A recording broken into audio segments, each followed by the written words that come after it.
Sympathy for Lady Vengeance is a South Korean revenge movie directed by Park Chan-wook and starring this lady.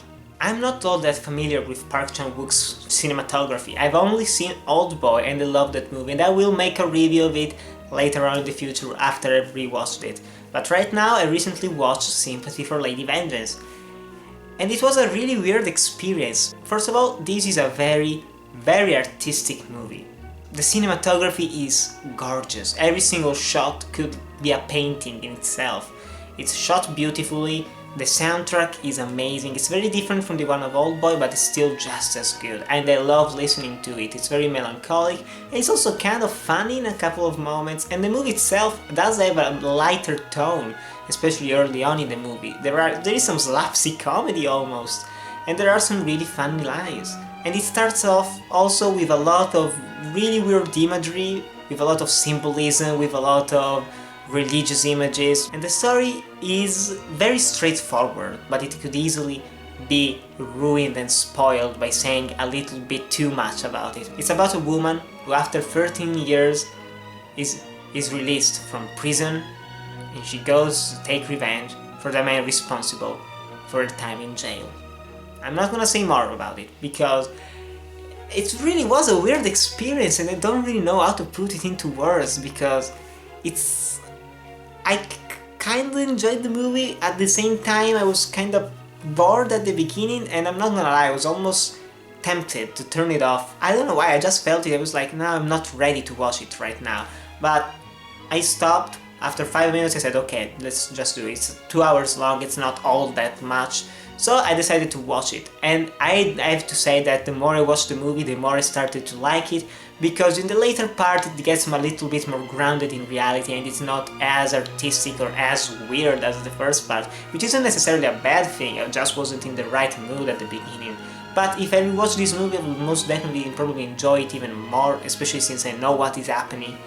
And the acting is stellar. The main actress did a fantastic job. She was really convincing as the main lead. She goes through a variety of emotions. There are also some other actors, some familiar faces from other Park Chan-wook's movies. And the last act of the movie was completely unexpected.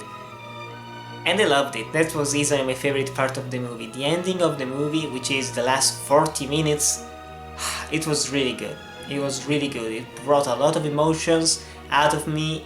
It almost made me cry. It was some really powerful stuff. And then you also have the ending itself, which is really poignant. It's really kind of almost depressing, like most Korean movies. And it's a really tough movie in my opinion to recommend, because I could easily see a lot of people just saying, well, this is some cinematic bullshit, throw it out the window. But I can also see... Why did I do that? That was weird. But I can also see a lot of people actually considering this one of the better movies they've seen ever, because of its artistic values. And it's easily one of the better looking movies I've seen of all time. It's gorgeous, it really is, and I love the soundtrack. But it starts out in a very weird way, and I just wasn't all that into the movie. But the more I watched it, the more I enjoyed it. And it's definitely one of the better revenge movies I've seen, especially because it has a very different message from the other ones that I saw in the past. It's actually kind of positive in the end. I'm not gonna spoil it in any way or shape or form, because you have to experience it for yourself. But if you're in the right mood, if you're in the right mindset, definitely watch Sympathy for Lady Vengeance. And compared to most Korean movies, this is also relatively tame on the violence. I think everyone could watch it. It's not overly graphic, and the actual revenge part, because of course there's gonna be some type of revenge, it's not bloody. Well, there is some blood, but it's not explicit. It usually cuts away at the right moment.